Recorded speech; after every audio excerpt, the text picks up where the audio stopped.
Selamat petang Tribuners, Anda sedang menyaksikan live update Senin 24 Januari 2022 bersama saya, Rena Laila. Sidang perkara pembunuhan 4 prajurit TNI AD di Pos Koramil Cisot, Kabupaten Maibrat, Papua Barat berlangsung di Makassar, Sulawesi Selatan pada hari ini, Senin 24 Januari 2022 siang tadi. Dalam sidang itu terdapat 6 terdakwa yang dihadirkan via virtual. Sidang itu juga dijaga ketat sejumlah personel polisi militer. Untuk mengetahui lebih jelasnya, kita telah tersambung dengan Muslimin Emba, wartawan Tribun Timur, untuk melaporkannya. Selamat malam, Emba. Emba, selamat malam. Ya, Rena.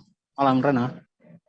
Ya, Emba, bisa dijelaskan seperti apa jalannya sidang pembunuhan 4 prajurit TNI AD di Pos Koramil Cisot? Ya, Rena dan Tribuners, dapat saya jelaskan sidang kasus pembunuhan 4 prajurit TNI di Pos Koramil, Papua Barat itu berlangsung siang tadi di Pengadilan Negeri Makassar, Jalan RA Kartini, sekitar pukul 12.15 WITA. Dalam sidang itu, pantauan di lokasi dijaga ketat oleh sejumlah personil polisi militer dari Detasemen Polisi Militer Kodam 14 Hasanuddin. Kemudian untuk waktu jalannya sidang itu kurang lebih hanya sekitar 25 hingga 30 menit dikarenakan majelis hakim memutuskan untuk menunda sidang sebab ada salah satu pengacara yang dianggap belum memenuhi berkas ataupun syarat administratif untuk melanjutkan sidang atau mengikuti sidang. Rena. Ya, informasi ditundanya dengan alasan apa dan bisa dijelaskan, Emba? Ya, ditundanya sidang tersebut oleh majelis hakim karena salah satu pengacara itu belum mengantongi surat kuasa untuk sebagai syarat administratif dalam persidangan ataupun syarat sah untuk beracara dalam kasus tersebut. Rena. Ya, lalu apa alasan di sidang di Makassar, Mbak?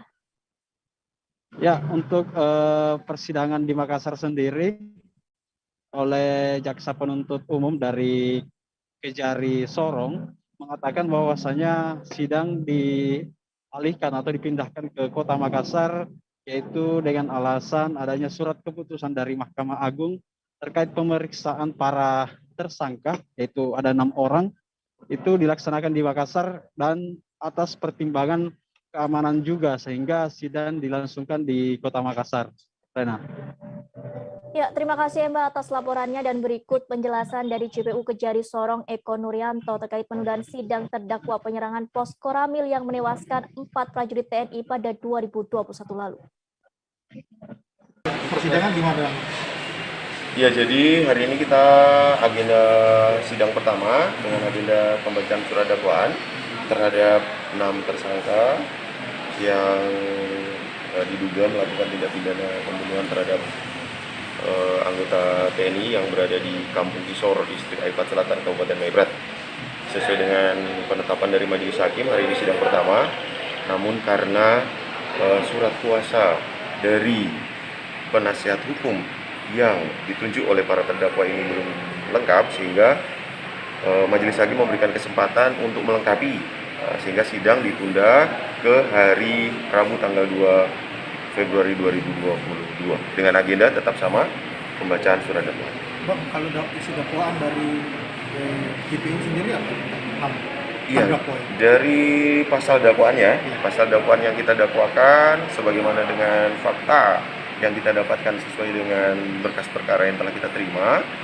Bentuknya kita susun secara kombinasi. Jadi dakwaan pertama itu pasal primernya pasal 340 junto pasal 55 ayat 1 ke 1 KUHP, subsidiarnya pasal 338 junto pasal 55 ayat 1 ke 1 KUHP, atau kedua pasal 170 ayat 2 ke 3, atau ketiga pasal 353 ayat 3 KUHP junto 55 ayat 1 ke 1 KUHP. Bang, ini kan kejadiannya lokusnya kan di Papua Barat ya. Kenapa sidangnya dipindahkan ke Makassar? Iya, alasannya dulu dari sidang dipindahkan karena yang tentunya terkait adanya surat keputusan dari Mahkamah Agung terkait dengan pemeriksaannya dilakukan di Makassar, tentunya pertimbangan keamanan. Nama lengkap Eko Nuryanto, Sarjana Hukum, Magister Hukum, Kasipidum Kejaksaan Negeri Sorong. Oke? Kasipidum Kejaksaan Sorong. Iya. Siap. Maijen Maruli Simanjuntak telah ditunjuk oleh Panglima TNI Jenderal Andika Perkasa menjadi Pangkostrat atau Panglima Komando Cadangan Strategis Angkatan Darat. Keputusan ini berdasarkan Surat Keputusan Jabatan 328 Perwira Tinggi TNI melalui keputusan tertanggal 21 Januari 2022 tentang pemberhentian dari dan pengangkatan dalam jabatan di lingkungan TNI. Maijen Maruli menggantikan Jenderal Dudung Abdurrahman yang kini menjabat sebagai KSAD. Sebelum menjadi Pangkostrat, Maijen Maruli menjabat Pangdam 9 Udayana. Untuk mengetahui lebih jelasnya, kita telah tersambung dengan Adrian Amurwonegoro, wartawan Tribun Bali, untuk melaporkannya. Selamat malam, Adrian. Halo, selamat malam, Rena. Ya, bagaimana tanggapan Maijen Maruli usai ditunjuk menjadi Pangkostrat? Ya, Maijen TNI Maruli Simanjuntak telah resmi ditunjuk oleh Panglima TNI Jenderal Andika Perkasa untuk menduduki jabatan barunya sebagai Pangkostrat. Dan Maruli yang saat ini sementara masih menjabat sebagai Pangdam Udayana sembari menunggu sertijab yang rencananya masih belum pasti waktu kapan akan dilakukan sertijab tersebut.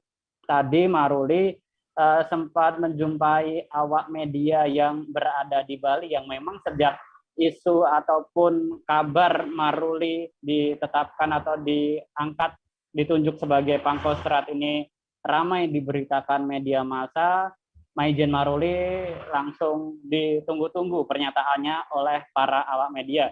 Dan pada sore tadi Maruli menyanggupi ajakan para media untuk menggelar pertemuan tatap muka dengan media. Dan setelah ditetapkan sebagai Pangkostrat pada tanggal 21 Januari 2022, Maruli menyatakan siap untuk mengemban tugas barunya sebagai Pangkostrat. Dan Maruli juga menyampaikan pesan-kesannya selama bertugas di wilayah Kodam Udayana yang dikatakannya di Kodam Udayana ini memiliki keunikan tersendiri karena meliputi wilayah 3 provinsi yakni Bali, Nusa Tenggara Timur, dan juga Nusa Tenggara Barat yang memiliki tradisi dan keunikannya masing-masing. Dan Maruli pun sudah melakukan berbagai program strategis dan juga perannya selama menjabat sebagai Pangdam Udayana. Dan selanjutnya untuk menjabat sebagai Pangkostrat, Maruli mengaku sudah mulai mempelajari dan mengevaluasi apa saja tugas pokok fungsi yang dilakukan dalam Pangkostrat sebagai Pangkostrat. Rena. Ya, lalu dianggap faktor politik duduki jabatan Pangkostrat, bagaimana komentar Maruli? Ya, memang sejak sekitar 2 hari yang lalu atau pada tanggal 21 Januari setelah skep dari Panglima terkait pengangkatan jabatan Maruli atau promosi jabatan Maruli sebagai Pangkostrat ini mencuat dan ramai diberitakan media massa, lalu berbagai isu, komentar, dan tanggapan dari publik maupun pengamat pun langsung menyeruak di media massa. Dan salah satunya adalah Maruli mampu menduduki jabatan strategis di TNI AD sebagai Pangkostrat adalah tidak lain karena kedekatannya dengan lingkungan istana seperti Presiden Jokowi, dan juga karena posisi atau statusnya sebagai menantu dari Luhut Binsar Panjaitan yang kita ketahui merupakan Menko Marves RI. Dan Maruli pun juga menanggapi santai isu tersebut. Maruli menyatakan bahwa dirinya memang sudah lama dekat dengan Presiden Jokowi. Bahkan Maruli pun juga sempat bertugas sebagai Komandan Pas Pampres yang mengamankan setiap kegiatan Presiden atau RI 1 ini. Dan Maruli pun menganggap tidak ada yang salah dengan kedekatannya dengan Presiden. Dan Maruli menegaskan bahwa jabatan Pangkostrat yang ia terima ini tidak pernah ia melakukan lobby-lobby terhadap Presiden, tidak pernah berucap terkait jabatan, baik dari dia ditempatkan di Kodam Udayana sebagai Pangdam Udayana setelah menjabat Komandan Pas Pampres maupun saat ini saat dia ditetapkan sebagai Pangkostrat. Maruli menyatakan atau menegaskan bahwa pengangkatannya sebagai Pangkostrat adalah resmi dari ataupun karena track record-nya dan juga karena peran strategisnya selama berkarir di TNI Angkatan Darat dan juga Satuan Tempur. Rena. Ya, apa yang dipersiapkan Maruli setelah menjabat sebagai Pangkostrat?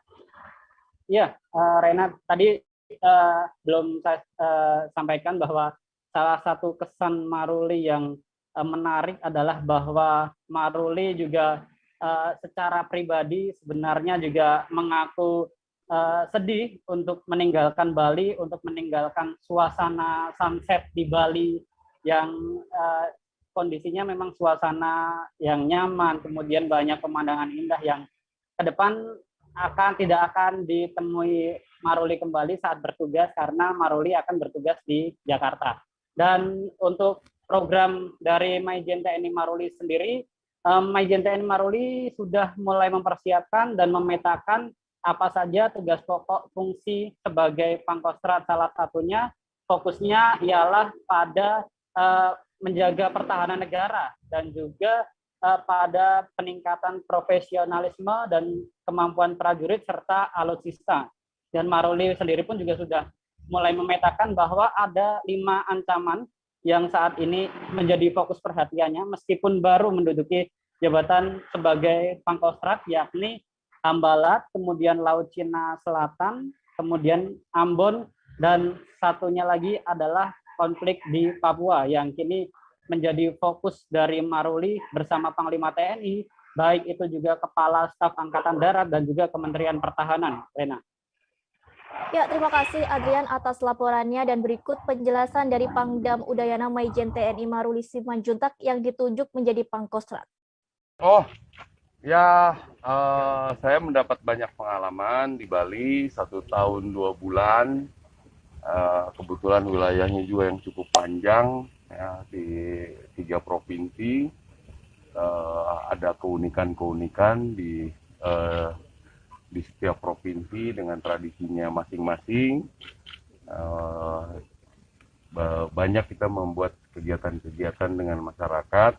Ada beberapa yang mudah-mudahan bisa kita kerjakan berlanjut dan juga lebih dimodifikasi sehingga lebih bermanfaat buat masyarakat di Kodam 9 Udayana. Pak, sebelum meninggalkan Bali, apa pesan Pak yang dititipkan terkait kasus pandemi COVID di Bali, Pak? Nah, kalau COVID kan sebetulnya kita sudah baik lah cara penanganannya. Sampai dengan saat ini kita masih naik, tapi tidak terlalu parah. Yang penting kita konsisten untuk melaksanakan, ya balik lagi, protokol kesehatan, 3T, isolasi terpusat. Nanti pemerintah sudah, kita sering mengadakan rapat untuk tetap menyiapkan rumah sakit dan lain sebagainya. Saya pikir kalau kita semua konsisten ini, ya kita bisa menekan COVID ini supaya tidak jadi besar. Pak, sebelum ini kan Bapak konsen untuk bantuan di daerah mengenai pengadaan air, bantuan untuk kedepannya program itu akan dilanjutkan apa seperti apa? Seharusnya ini akan berlanjut ya, karena kami juga sudah mempresentasikan pada saat kunjungan Wapres di NTT, itu ada petunjuk dari Presiden supaya mengatasi tentang stunting. Saya menyampaikan supaya program air ini menjadi salah satu prioritas untuk mengatasi itu. Karena beredarnya video dugaan hinaan kepada Kalimantan yang diusulkan menjadi ibu kota baru Indonesia sontak membuat banyak warga merasa geram. Kini Gerakan Mahasiswa Nasional Indonesia atau GMNI Kalimantan Selatan melaporkan Edi Mulyadi selaku pelaku dugaan penghinaan terhadap Kalimantan ke Polda Kalsel pada hari ini Senin 24 Januari 2022. Untuk mengetahui lebih jelasnya, kita telah tersambung dengan Ahmad Maudodi, wartawan Banjarmasin Pos untuk melaporkannya. Selamat malam, Ahmad. Malam, Rena. Ya, bisa dijelaskan apa yang dilaporkan GMNI Kalsel ke Polda Kalsel pada hari ini? Baik, Rena dan Tribuners, GMNI Kalsel ini dalam laporannya menilai Edi Mulyadi patut diduga melakukan tindak pidana ujaran kebencian dalam video yang sudah viral di media sosial. Mereka menilai pernyataan Edi Mulyadi tersebut berisiko menyebabkan gejolak di masyarakat, khususnya masyarakat Kalimantan. Ini menjadi dasar laporan polisi yang dilayangkan oleh GMNI Kalsel tadi pagi, begitu Rena. Ya, lalu pasal apa yang dituduhkan GMNI Kalsel terhadap Edi Mulyadi dalam laporan polisi tersebut? Baik, dalam laporannya tadi pagi ke Polda Kalsel, mereka menilai Edi Mulyadi diduga telah melanggar sejumlah pasal, diantaranya pasal 28 ayat 2 dan pasal 48A ayat 2 Undang-Undang nomor 19 tahun 2016 tentang perubahan atas Undang-Undang nomor 11 tahun 2008 tentang informasi dan transaksi elektronik. Selain itu, GMNI Kalsel juga mencantumkan pasal 14 ayat 1 dan ayat 2 Undang-Undang nomor 1 tahun 1946 tentang peraturan hukum pidana. Begitu, Rena. Ahmad, terkait isu Edi Mulyadi disebut pernah menjadi caleg PKS, apakah benar? Baik, terkait hal ini kami tadi sempat mengonfirmasi Ketua DPC PKS Kota Banjarmasin, Hendra, di mana Hendra membenarkan bahwa Edi Mulyadi memang pernah menjadi caleg PKS di tahun 2019 lalu. Namun demikian, terkait pernyataan Edi Mulyadi yang viral di media sosial, ini Hendra menegaskan tidak ada hubungannya sama sekali dengan institusi PKS. Karena kata Hendra seperti yang sudah disampaikan oleh pengurus pusat PKS yang bersangkutan atau Edi Mulyadi ini bukan kader struktur maupun juru bicara PKS. Ia sebagai masyarakat Kalimantan, khususnya warga Banjarmasin, Provinsi Kalimantan Selatan, mengaku juga tidak nyaman dengan pernyataan Edi Mulyadi tersebut. Ia berharap masyarakat tidak mudah terprovokasi dan diadu domba atas polemik tersebut, serta agar tetap menomorsatukan persatuan dan kesatuan NKRI. Begitu, Rena. Ya, terima kasih Ahmad atas laporannya dan berikut penjelasan dari Ketua DPD GMNI Kalsel M. Lutfi. Kedatangan ke Krimum Polda Kalsel. Ya, jadi kita Gerakan Mahasiswa Nasional Indonesia Kalimantan Selatan, kita mendatangi Polda Kalimantan Selatan untuk melaporkan saudara IM yang kita patut juga melakukan tindak pidana ujaran kebencian yang sedang pada saat ini viral di media sosial dan dipublish di akun YouTube channel yang bernama inisial BE, dan ini kita nilai berpotensi menyebabkan riuh di masyarakat seperti itu. Jadi tujuan kita pada saat ini pertama kita melaporkan saudara IM dan juga pihak-pihak terkait. Jadi kenapa tidak saudara IM secara individu?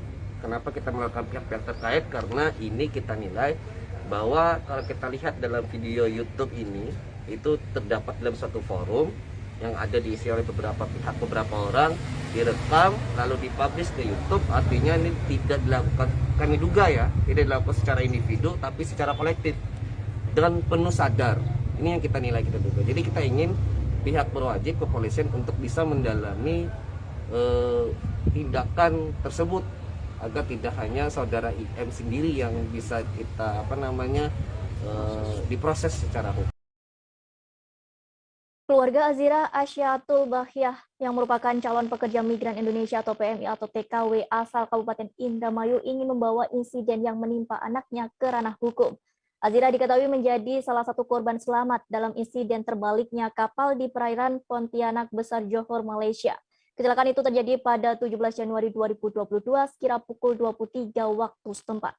Saat itu ada belasan calon TKW yang hendak dikirimkan secara unprocedural melalui jalur ilegal ke Malaysia menggunakan kapal boot. Untuk mengetahui lebih jelasnya, kita telah tersambung dengan Handika Rahman, wartawan tribuncirebon.com untuk melaporkannya. Selamat malam, Handika. Handika, selamat malam.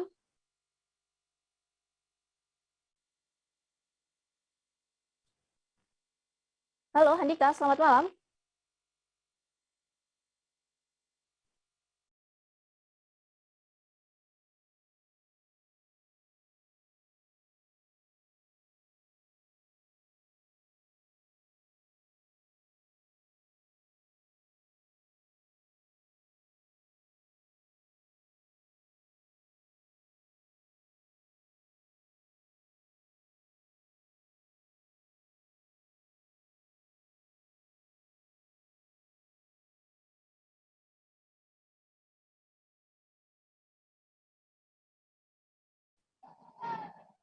Ya, Handika, bisa dijelaskan apa saja yang dilakukan keluarga di SBMI Indramayu?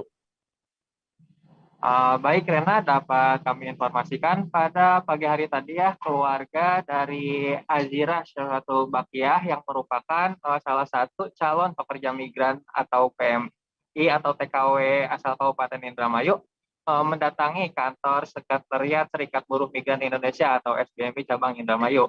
Mereka hendak mengadukan soal insiden terbaliknya kapal yang menimpa Azirah bersama belasan calon TKW lainnya di perairan Pontian Besar, Johor, Malaysia.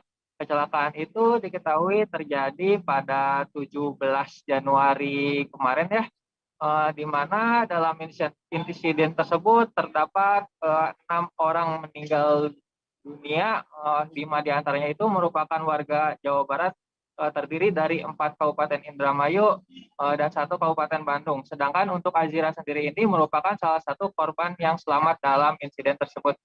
Rena. Ya, lalu bagaimana harapan keluarga korban soal insiden tersebut? Baik, karena tadi juga keluarga ya, khususnya ibu dari Azira ini yang bernama Warningsih menyampaikan soal harapan keluarga kepada SBMI Indramayu, di mana keluarga ini sangat berharap agar khususnya ibu dari Azira ini bisa berkomunikasi langsung dengan anaknya tersebut yang saat ini masih berada di Malaysia. Hanya saja sejak kejadian tersebut terjadi pada pekan lalu ya sampai dengan saat ini pihak keluarga belum bisa menghubungi Azira secara langsung. Maka keluarga pun berinisiatif mendatangi Serikat Buruh Migran Indonesia untuk meminta bantuan agar pihak keluarga bisa menghubungi Azira di sana, termasuk dalam upaya pemulangan Azira ke Kabupaten Indramayu. Rena. Ya, apakah benar keluarga akan menempuh jalur hukum? Ya, iya benar, Rena. Tadi juga disampaikan kepada Serikat Buruh Migran Indonesia bahwa keluarga ingin perekrut yang memberangkatkan Azira dituntut ke ranah hukum. Mereka ingin agar kejadian yang menimpa Azira itu tidak kembali terulang menimpa calon TKW lainnya di kemudian hari. Sementara itu, dari informasi yang diterima tribuncerman.com dari SBMI Kabupaten Indramayu menyebut perekrut ini diduga telah melakukan tindak pidana perdagangan orang ya ke Malaysia, mengingat perekrut ini memberangkatkan calon TKW ke Malaysia menggunakan jalur ilegal, menggunakan speedboat ya lewat jalur laut. Perekrut ini bisa terancam dengan pasal Undang-Undang Republik Indonesia nomor 21 tahun 2007 tentang pemberantasan tindak pidana perdagangan orang dengan ancaman pidana minimal 3 tahun penjara dan maksimal 15 tahun penjara dan denda sebanyak 200 juta. Serta ancaman pasal 81 Undang-Undang Republik Indonesia nomor 18 tahun 2017 tentang perlindungan pekerja migran Indonesia dengan ancaman sanksi pidana maksimal 10 tahun dan denda 15 miliar. SBMI pun menegaskan akan mengawal kasus ini hingga tuntas. Ya, terima kasih Handika atas laporannya dan berikut penjelasan dari Warningsih, ibu korban serta PLT Ketua SBMI Indramayu Dasiwan. Azira itu menjadi korban human trafficking yang tidak diketahui keberadaan. Tadinya dibilangnya legal tapi nggak tahunya sudah sampai tempat tujuan ternyata ilegal. Selamat Bu waktu insiden itu Bu? Alhamdulillah Azira dalam keadaan selamat dan baik-baik saja. Ibu dapat kabar dari siapa? Secara tidak sengaja lihat dari medsos. Oh, dari medsos. Sempat konfirmasi juga berarti? Konfirmasi sama siapa? Ke sana, ke pihak sana KJRI atau apa? Sehari selepas mendapat kabar, dapat konfirmasi melalui KJRI lewat Pak Juharis Pria. Alhamdulillah selamat ya. Alhamdulillah selamat. Bu, ini harapan dari keluarga itu seperti apa sih Bu dengan kejadian ini Bu? Harapan saya anak saya dipulangkan dengan selamat dan dengan cepat, tidak berlarut-larut di negara orang. Sampai sekarang belum ada kabar? Belum ada sama sekali. Belum dapat kontak kan? Iya, dapat kontak. Bu, ini kami dari SBMI Indramayu agar pemerintah bisa memulangkan saudara Ajira, dan perekrut juga harus bertanggung jawab tentang pemberangkatan anak-anak calon PMI yang secara prosedural ini ya? Prosedural ini. Ini berarti akan dibawa ke ranah hukum atau gimana? Ya, tergantung keluarga ataupun kami dari SPMI siap untuk mendampingi. Tadi dari pihak keluarga gimana, Pak? Ya kalau keluarga satu untuk memulangkan saudara Ajira dengan cepat, dan kedua mempertanggungjawabkan perekrut itu. Satgas COVID-19 Kota Sorong, Papua Barat tengah mengantisipasi adanya gelombang tsunami corona varian Omikron yang sewaktu-waktu bisa melonjak di daerah tersebut. Pasalnya Kota Sorong merupakan salah satu daerah yang menjadi pintu masuk di seluruh wilayah di tanah Papua. Hal tersebut diungkapkan Sekretaris Satgas COVID-19 Kota Sorong, Herlin Sasaboni. Untuk mengetahui lebih jelasnya, kita telah tersambung dengan Sahwan, wartawan Tribun Papua Barat, untuk melaporkannya. Selamat malam, Sahwan. Halo, selamat malam, Rena. Ya, bagaimana tanggapan Satgas COVID-19 Kota Sorong terkait lonjakan kasus Omikron di Indonesia? Ya, Rena dan juga Tribuners dimanapun Anda berada, hari ini dapat saya kabarkan dari Kota Sorong, Papua Barat bahwa terkait dengan lonjakan kasus Omikron di Indonesia yang mana mengakibatkan kurang lebih ratusan ataupun bahkan mau mencapai ribuan warga negara Indonesia terpapar COVID-19 varian Omikron, dan juga ada sekitar 2 orang meninggal dunia akibat terpapar varian Omikron tersebut. Satgas COVID-19 Kota Sorong mulai melakukan koordinasi dan juga menyampaikan sosialisasi dan juga edukasi terkait dengan protokol kesehatan di Kota Sorong. Mengingat Kota Sorong merupakan sebuah daerah di tanah Papua yang mana menjadi daerah yang sangat rentan terhadap penyebaran COVID-19, karena mengingat tahun lalu angka varian Delta sendiri ketika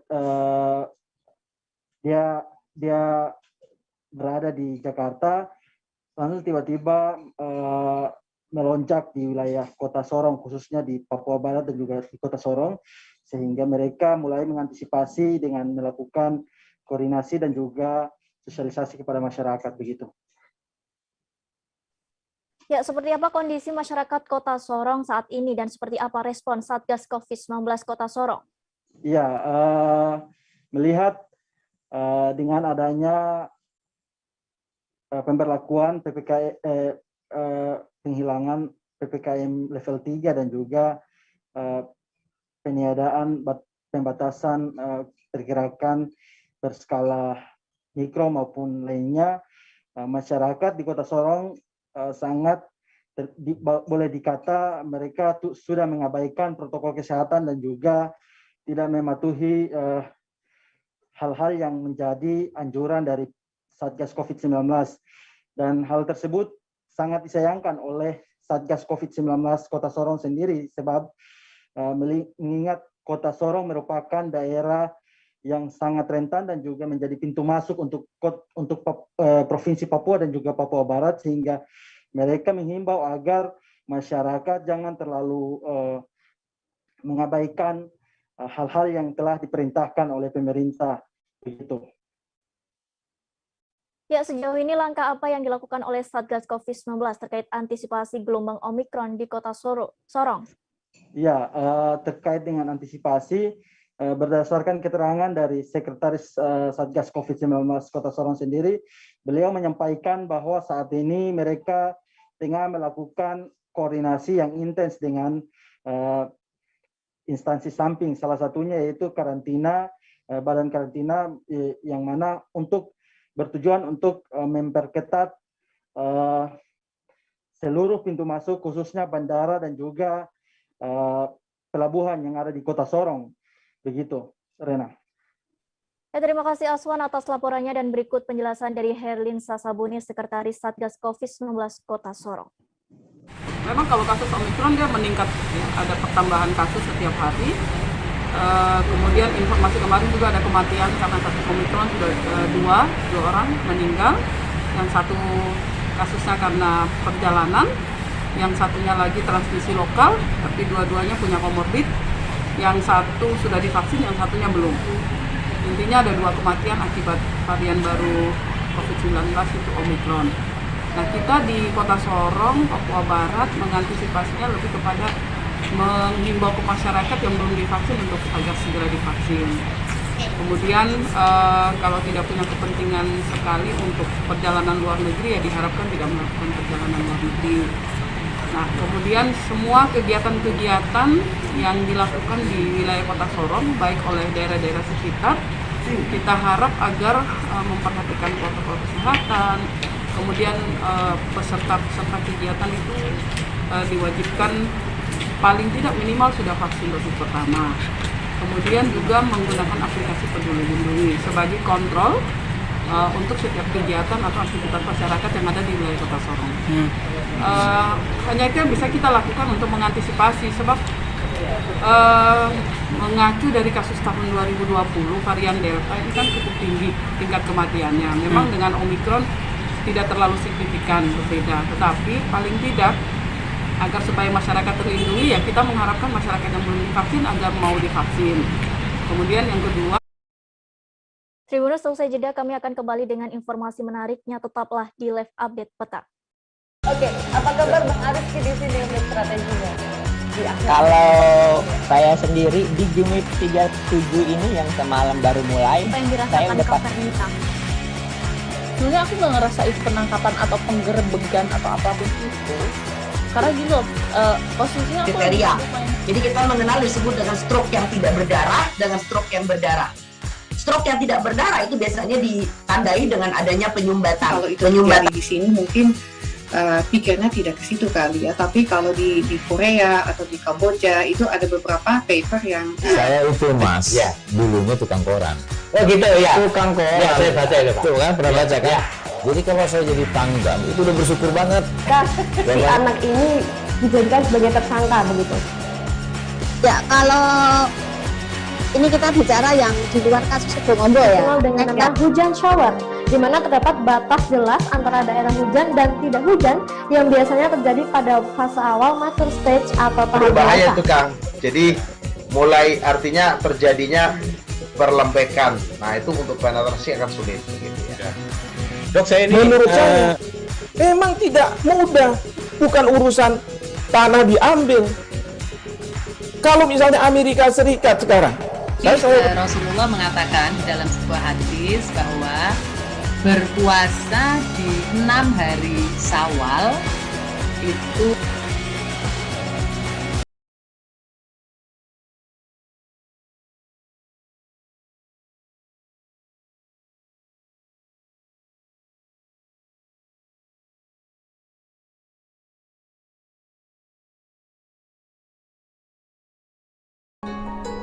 menemani wilayah demi wilayah dengan jaringan yang tersebar di seluruh Nusantara.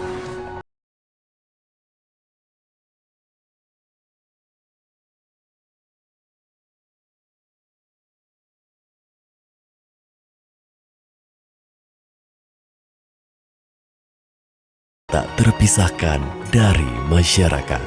Buku bisa ya? Kalau kita makan sepuasnya, bisa bersihkasnya? Prinsip saya berbagi aja mas.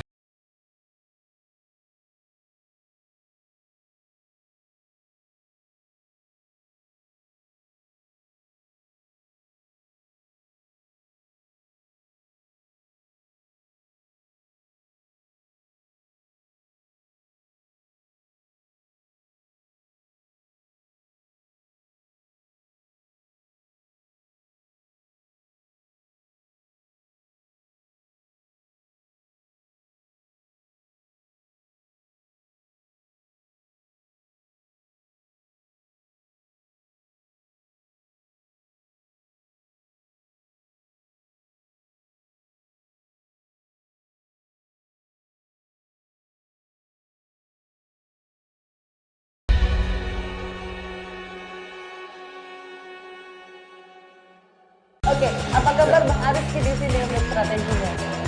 Kalau saya sendiri di Jumit 37 ini yang semalam baru mulai, Apa yang saya dirasakan udah Kak Fernita?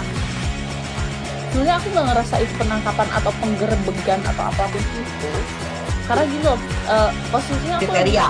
Jadi kita mengenal disebut dengan stroke yang tidak berdarah dengan stroke yang berdarah. Stroke yang tidak berdarah itu biasanya ditandai dengan adanya penyumbatan. Kalau itu terjadi di sini mungkin pikirnya tidak ke situ kali ya, tapi kalau di Korea atau di Kamboja itu ada beberapa paper yang Saya itu Mas, dulunya tukang koran. Oh gitu ya. Tukang koran. Ya, saya baca itu, Pak. Tuh kan, pernah baca kan? Ya. Jadi kalau saya jadi tanggam, itu udah bersyukur banget. Kak, si anak ini dijadikan sebagai tersangka begitu. Ya, kalau ini kita bicara. Terima kasih Anda masih bersama kami di Live Update Petang. Kita beralih ke informasi selanjutnya. Open Race Bupati Bulungan Champion 2K22 resmi dimulai pada Sabtu 22 Januari 2022 lalu di sirkuit Bumi Rahayu di Kabupaten Bulungan. Sabian bocah 9 tahun merupakan satu pembalap cilik yang mengikuti ajang ini. Bocah kelahiran Kabupaten Berau 27 Juli 2012 membuat ribuan orang penonton terpana atas aksinya. Ayahanda Sabian yakni Rizal mengatakan anaknya tertarik dunia balap motor sejak usia 6 tahun saat sedang menikmati akhir pekan nonton MotoGP di layar televisi. Untuk mengetahui lebih jelasnya kita telah tersambung dengan Georgie, wartawan Tribun Kaltara untuk melaporkannya. Selamat malam Georgie. Ya, selamat malam Rena. Ya, bisa diceritakan sosok Sabian pembalap cilik asal Berau tersebut? Baik Rena, terima kasih. Selamat malam Tribuners. Memang pada rangkaian Open Race Bupati Bulungan Championship 2022 ini ada yang sangat berbeda, di mana dari sekian 130 peserta rider balapan dari Kalimantan Utara, Kalimantan Timur seperti Bontang, Samarinda, ada yang menarik yaitu ada Sabian usia 9 tahun asal Berau dari tim Yamaha Racing Team Aditama Berau, merupakan salah satu atlet yang sangat muda, usianya 9 tahun, karena sudah pernah menjajaki di One Prix tahun 2018 dan juga Moto Mini GP yang ada di Yogyakarta pada tahun 2019.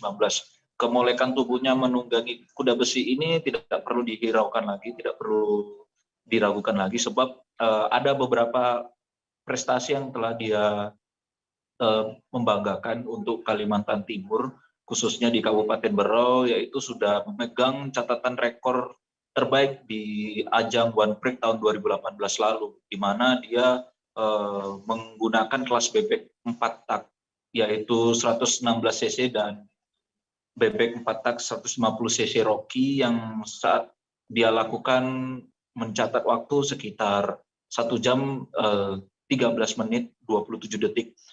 Itu yang catatan yang dia toreh dalam waktu tidak mudah, karena dahulunya dia adalah salah satu atlet yang berkecimpung di mini GP. Ayahnya yaitu Rizal mengatakan terkait dunia balap motor yang digeluti oleh Sabian ini sudah dilakukannya waktu usia 6 tahun lalu, di mana awal mula dia suka balapan motor ini karena ayahnya sering menemani dia menonton MotoGP. Rena. Ya, sudah pernah berlaga di mana saja pembalap cilik yang berusia 9 tahun asal Berau itu? Baik Rena, untuk Sabian ini kalau kegiatan mengikuti lomba yaitu mini GP pernah di Jawa, khususnya di Yogyakarta dan Jakarta dan Surabaya.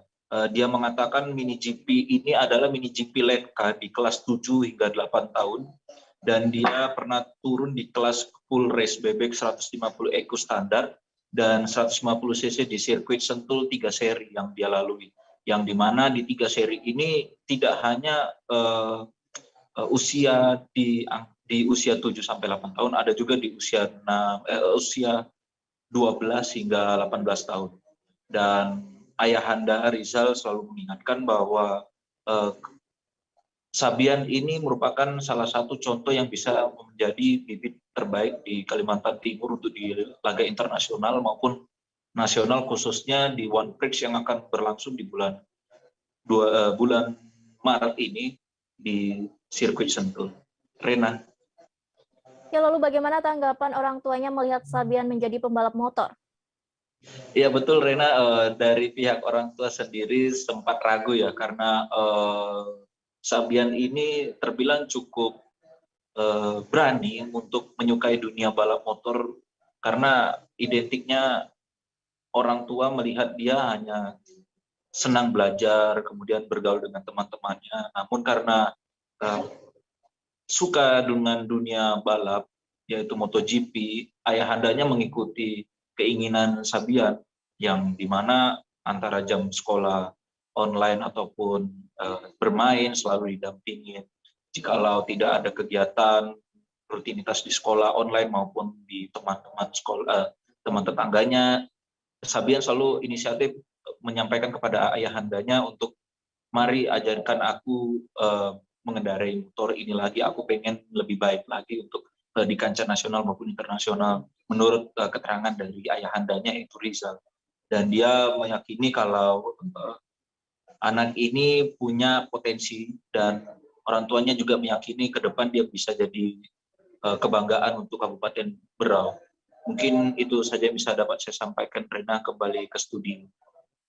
Ya, terima kasih Georgie atas laporannya dan berikut pernyataan dari pembalap cilik Sabian. Nah, balapan hari ini, treknya sulit tidak? Tidak. Tidak ya. Sudah berapa lama latihan balap motor? Baru hari. Umur berapa waktu itu belajar balap motor? 6. Umur 6 tahun ya. Kemudian tadi waktu balapan gugup enggak lawan yang kakak-kakak mungkin lebih dewasa, lebih senior gitu, takut enggak? Enggak ya. Latihannya biasanya setiap berapa kali sekali dalam 1 minggu? Ada lebih dari 2 kali? Kemarin latihannya baru hari Kamis. Kalau lihat lintasannya di sini, menurut adik sulit enggak? Enggak ya. Kemudian yang menurut adik yang sangat mudah tadi tikungan di mana kalau menurut adik? Oh, ring 1 ya. Mungkin harapannya untuk trek berikutnya bagaimana nih Dik? Apa yang mau dievaluasi ataupun jadi pedoman untuk bisa masuk di 3 besar?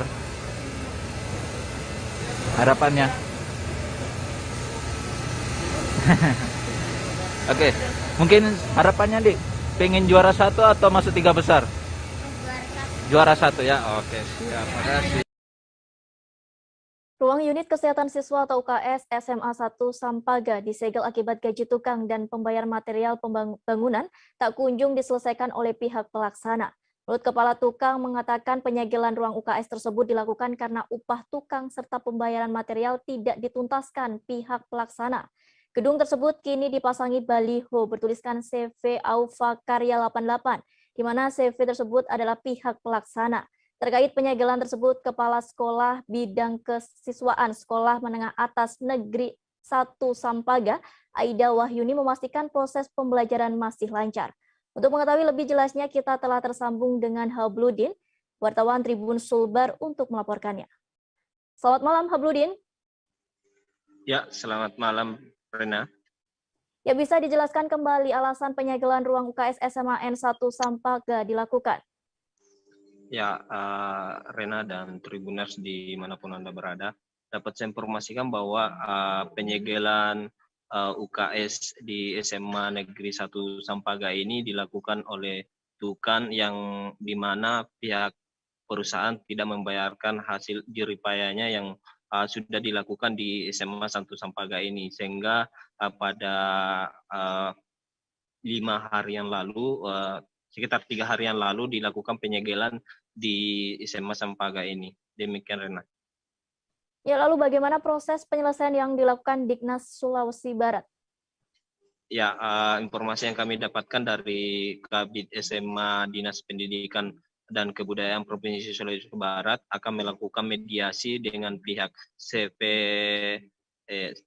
dan tukang yang mengerjakan UKS SMA Negeri 1 Sampaga ini, mengingat anggaran yang sudah dikeluarkan oleh Dinas Pendidikan dan Kebudayaan Provinsi Sulawesi Barat sudah dibayarkan. sehingga dalam waktu dekat akan dilakukan mediasi dan pihak sekolah juga berharap agar UKS ini bisa beroperasi kembali. Demikian Rena. Ya, terima kasih Habludin atas laporannya dan berikut penjelasan Wakasek Kesiswaan SMAN 1 Sampaga Aida Wahyuni serta tanggapan dari Ketua OSIS SMAN 1 Sampaga Hikmah Safitri. Kalau masalah proses pembelajaran kita masih tetap berlangsung. Cuma harapan Kak, mudah-mudahan pihak yang menangani UKS bisa segera ada penyerahan di sekolah supaya kami pihak sekolah juga bisa menggunakan UKS sebaik mungkin karena berhubung kita juga ini jauh dari kota pusat kesehatan, jadi kalau ada anak-anak yang terganggu masalah kesehatannya bisa kita pakai gunakan UKS tersebut. Oh iya Bu, kalau untuk proses belajar di sekolah ini Bu, selama ini berjalan dari Senin sampai Sabtu Bu ya? Ya Alhamdulillah, proses pembelajaran masih lancar. Tapi memang ini UKS sangat dibutuhkan di sekolah Kak Bu ya? Iya Pak, sangat dibutuhkan. Iya Bu. Bu, kalau untuk sekarang beberapa kegiatan juga saya lihat ada berlangsung ya Bu ya di sekolah. Ya untuk sementara ini kita mengadakan pertemuan Sabtu Minggu. Iya Bu. Siswi SMA Negeri 1 Sampaga mengharapkan kepada pemerintah untuk mengaktifkan UKS karena kami siswa-siswi ingin melaksanakan kegiatan di UKS. Oke Kak, namanya siapa dek? Saya Hikmah Safitri. Siapa? Hikmah Safitri. Oh, sebagai Ketua OSIS Ketua SMA OSIS. Negeri 1 Sampaga. Oke. Kalau saat ini sudah berlangsung perkemahan ya? Oke dek. Kanwil Kemenkumham Jawa Timur bersama Kantor Imigrasi memperingati Hari Bakti Imigrasi ke-72 di Taman Makam Pahlawan 10 November, Maijen Sungkono, Surabaya pada Senin pagi tadi. Sejumlah pejabat Korps Baju Biru Langit terlebih dahulu melaksanakan upacara dan meletakkan sebuah karangan bunga di dekat monumen. Setelah itu mereka melakukan tabur bunga di atas para makam pahlawan. Rangkaian ini dilakukan di seluruh 33 kantor wilayah termasuk juga di Jakarta.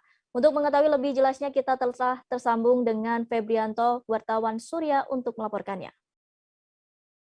Selamat malam Febrianto. Selamat malam para pemirsa Tribun Network dan selamat malam Rena. Ya, Febrianto, bisa dijelaskan apa harapan Kakanwil Kemenkumham Jawa Timur dalam peringatan Hari Bakti Imigrasi ke-72? Baik, jadi peringatan Hari Bakti Imigrasi yang ke-72 ini merupakan rangkaian yang dilaksanakan di seluruh 33 kantor wilayah termasuk juga di Jakarta. Jadi menurut PLT Kakanwil Kemenkumham Jatim Wisnu Nugroho Dewanto, nantinya pada hari terakhir akan ada apel upacara yang direncanakan tanggal 27 Januari. Dirinya juga berharap kantor imigrasi bisa tetap memberikan pelayanan yang maksimal kepada masyarakat. Karena Wisnu juga menargetkan pada awal tahun 2022 pihaknya mendorong Satker Satuan Kerja Imigrasi untuk meraih predikat wilayah bebas dari korupsi atau WBK, ungkapnya. Terus kemudian ketika dia mendorong Satker Imigrasi untuk meraih predikat WBK itu bagi Wisnu WBK bukan hanya sekedar kewajiban, karena dengan WBK petugas terus memberikan pelayanan masyarakat secara maksimal dan terbaik.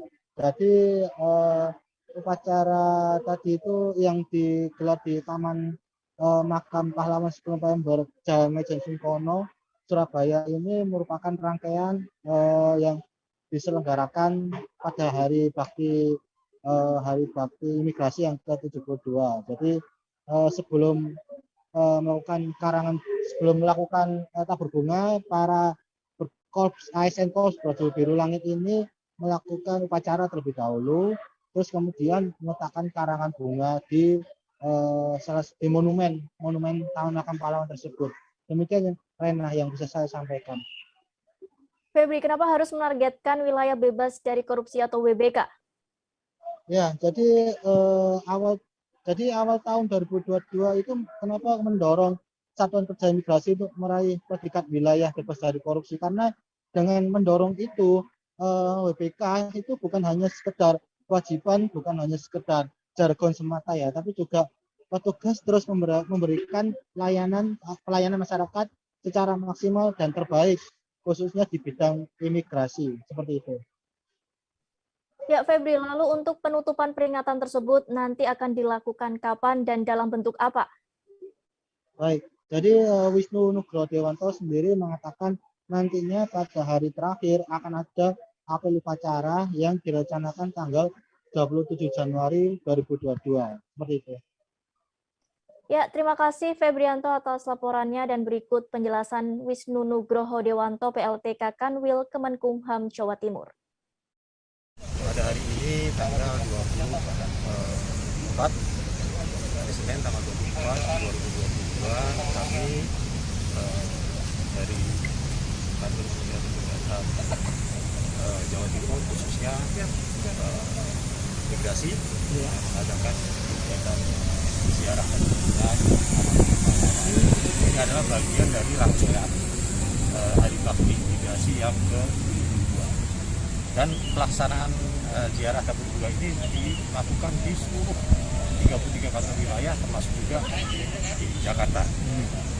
Jadi harapan kami semoga dengan ini merupakan ini adalah rangkaian terakhir Pak ya.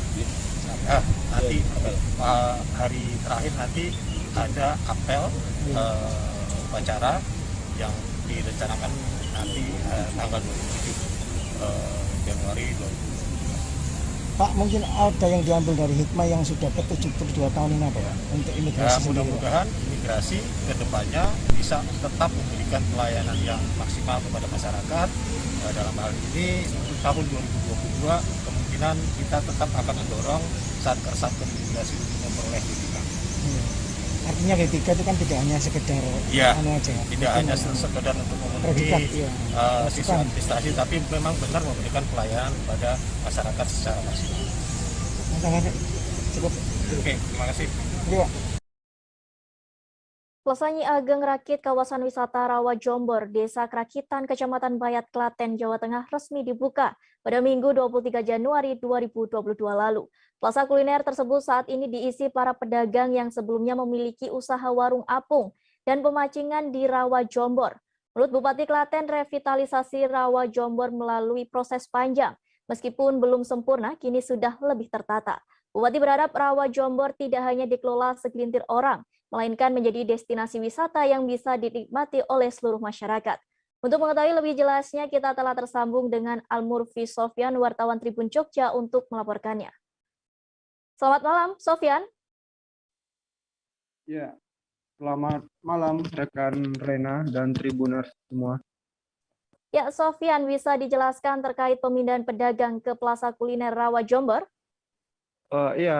Rena, dapat saya sampaikan bahwasanya para pedagang yang biasanya berjualan di kawasan Badan Rawa dan pedagang warung apung serta kolam pemancingan di objek wisata Rawa Jombor pada kemarin Minggu 23 Januari 2022 telah resmi dipindah ke Plaza Kuliner, dan Plaza Kuliner ini dibangun oleh pemerintah Provinsi Jawa Tengah dan pada tahun 2021 dan pada hari Minggu kemarin dihibahkan kepada pemerintah Kabupaten Klaten untuk dikelola, sehingga mulai Minggu kemarin itu para pedagang sudah bisa berjualan di Plaza Kuliner Rawa Jombor. Demikian, Rena. Ya, lalu berapa banyak pedagang yang dipindahkan dan apa tanggapan pedagang? Ya, Rena, berdasarkan informasi yang kami dapatkan kemarin, itu terdapat 17 pedagang yang mulai berjualan di Plaza Kuliner Rawa Jombor.